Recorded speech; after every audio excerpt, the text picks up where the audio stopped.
Riders আয়োজিত AutoCAD workshop 2017 এ আপনাদের সবাইকে স্বাগতম। আমি মোহাম্মদ মোস্তাফিজুর রহমান। আজকে আমরা যে ড্রয়িংটি করব সেটি হচ্ছে এটি ডে 3 হোমওয়ার্ক ফিগার 1। তো আমরা প্রথমেই অটোক্যাড ওপেন করে নিই। তারপর আমরা ড্রয়িংটি একটু ভালো করে খেয়াল করি, দেখা যাচ্ছে পলিগন, সার্কেল, রেক্টেঙ্গেল এসব রয়েছে। তো এখন আমরা যেটি করব, আমরা পলিগনটি ড্র করে নেব। তো তার জন্য আমরা এখান থেকে পলিগন অপশন সিলেক্ট করব। এরপর আমরা নিচে কমান্ড বক্সে দেখতে পাচ্ছি এন্টার নাম্বার অফ সাইডস, এখানে হবে 8। এরপর আমরা দেখতে পাচ্ছি specify centre of polygon or edge, আমরা এজে সিলেক্ট করব। এখন আমরা specify first end point of edge, এটা হবে আমার 1, এখানে 1 দেব। এরপর specify second end point of edge, এখানে আমরা 1 দেব। ওকে, এই আমার পলিগনটি ড্র হয়ে গেল। তো আমরা আমাদের ডাইমেনশন ঠিক আছে কিনা এটা দেখার জন্য এখান থেকে দেখতে পারি, এটা আমরা লিনিয়ারে সিলেক্ট করব। তো আমরা দেখতে পাচ্ছি যে ড্রয়িং এটি 1 রয়েছে, আমাদের ড্রয়িং ঠিক আছে।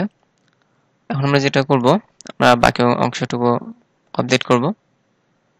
সেটার জন্য আমরা ড্রয়িংটি আরো ভালো করে দেখে নিই। এখানে দেখা যাচ্ছে যে এ পয়েন্ট থেকে এ পয়েন্টের ডিস্টেন্স হচ্ছে 3 ইঞ্চি। আমরা প্রথমেই এই পয়েন্টটি এঁকে নিব, এই অংশটুকু এঁকে নিব, তারপর 3 ইঞ্চি। ওকে, এরপর ঠিক এরকম একটি অংশ নিচের দিকেও রয়েছে, তো আমরা এটি আঁকবো। আমরা লাইন কমান্ড সিলেক্ট করে নেব, এরপর 3 ইঞ্চি। ওকে, হয়ে গেল। এরপর আমরা যেটা করব সেটা হচ্ছে আমরা এই দুটো পয়েন্ট যোগ করে দেব। এরপর আমরা দেখতে পাচ্ছি যে এখানে আমাদের একটি আর্ক বা সেমি সার্কেল রয়েছে, এটা আমরা যেটা আঁকবো যেভাবে আঁকবো আর কি, সেটা হচ্ছে আমরা এখানে ক্লিক করব আর্কে, এরপর স্টার্ট, সেন্টার, এন্ড।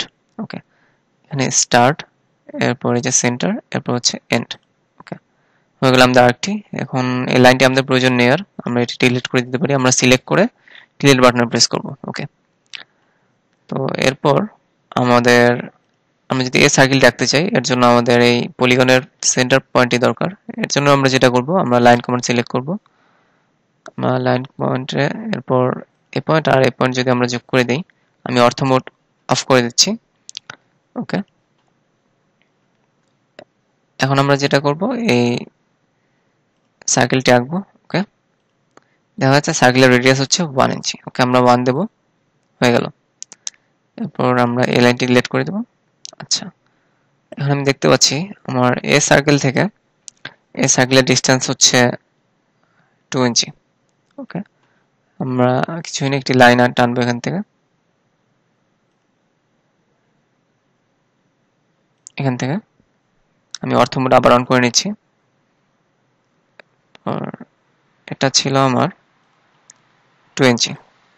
ওকে, আমি এখানে 2 দেব, হয়ে গেল লাইনটি। তারপর আমি দেখতে পাচ্ছি যে আমার এই সার্কেলের রেডিয়াস হচ্ছে 0.3 ইঞ্চি। আমি আবার সার্কেল পয়েন্টে কমান্ড সিলেক্ট করব। এরপর আমি এই স্পেসিফাই সেন্টার পয়েন্ট আর সার্কেল। ওকে, আমার রেডিয়াস হচ্ছে 0.3। ওকে, এরপর আমার এই সার্কেলের পরে এই সার্কেলের সেন্টার পয়েন্ট থেকে এই সার্কেলের সেন্টার পয়েন্টের ডিসটেন্স হচ্ছে 1 ইঞ্চি। ওকে, আমি এবার এটা আঁকবো। ওকে, আমি 1 দেবো এখানে, হয়ে গেল।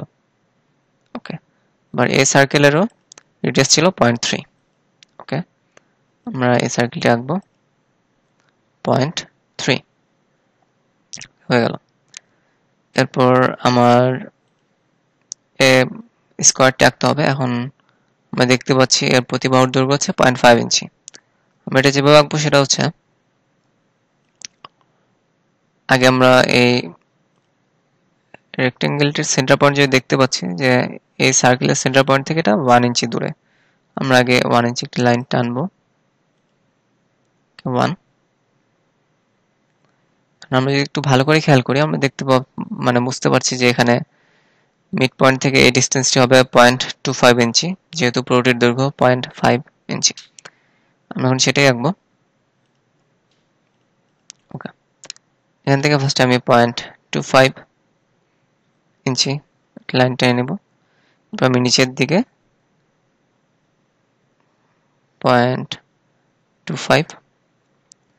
এরপর আমার পুরো অংশটুকুর দৈর্ঘ্য হচ্ছে 0.5। এরপর আমি উপরে 0.5 ডিস্টেন্স আরেকটি লাইন টেনে নেব। এরপর আবার আমি 0.5 ইনপুট দেব। আলটিমেটলি আমার এই পয়েন্টটি 0.25 হবে। তো এই লাইনটা আমাদের এখন দরকার নেই, আমরা এটি ডিলিট করে দিতে পারি। আমরা এই অপ্রয়োজনীয় লাইনগুলো ডিলিট করে দেব এখন। তো আমরা আমাদের ডে 3 হোমওয়ার্ক ফিগার 1 এর সাথে আমাদের ড্রয়িংটি একটু মিলিয়ে নিই। তো দেখা যাচ্ছে যে এখানে একটি সার্কেল, পলিগন, আরেকটি সার্কেল, আর দুটি সার্কেল, একটি স্কোয়ার রয়েছে, স্কোয়ার, সার্কেল। তো এই ছিল আমাদের ডে 3 হোমওয়ার্ক 1। ধন্যবাদ সবাইকে।